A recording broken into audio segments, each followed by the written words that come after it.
پېښور کې د پولیسو په موټر چاودنه کې د 2 پولیسو په ګډون 15 کسان وژل شوي دي. سلام ستړي مشئ، پام وکړئ د یاران ټي وي یوټیوب چینل څخه تازه او مهم خبر ته. د پېښور په ورسک روډ یو وارې بیا د پولیسو په موټر بمي چاودنه شوې چې پکې د 2 پولیسو په ګډون 15 کسان وژل شوي دي.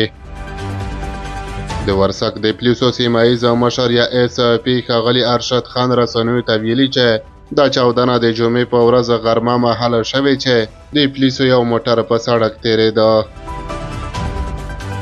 نوموړي وویل چې چاودېدونکي مواد د سیمټو په یو بلاک کې ځای پر ځای شوي وو چې د پولیسو د موټر ترڅنګ د ریموټ کنټرول له لارې چاودول شوی دی.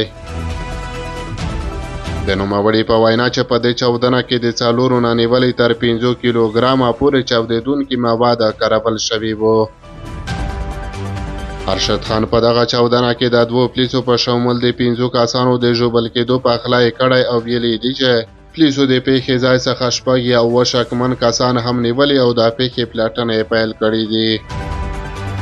په دغه پیښه کې ژوبل پولیس او عام کسان د علاج لپاره د پېښور لیډي ریډینګ روغتون ته رسول شوي او د یاد روغتون ویان محمد عاصم رسنیو ته ویلي چې حالت یې ښه دی. د خیبر پښتونخوا وزیر علي امین ګنډاپور د دې چاودنې غندنه کړې او د امنیتي چارواکو نه د پیښې ریپورټ غوښتی دی. د پېښور په ورسک روډ په دې وروستیو کې د پاکستان په امنیتي ځواکونو د بمي چاودنې شمېر زیات شوی دی. د اګست په 9 په ورسک روډ کې د پولیسو د یو موټر ترڅنګ چاودنه شوې وه خو کومه مرګ ژوبله پکې نه وه اوښتې.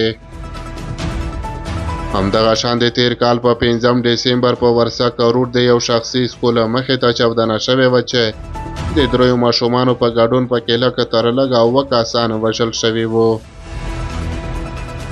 د دغې پیښې وړاندې په 11 سپټمبر هم په ورسک روډ د پاکستاني امنیتي ځواکونو په موټر چاودنه کې یو پاکستانی عسکر وژل شوی وو.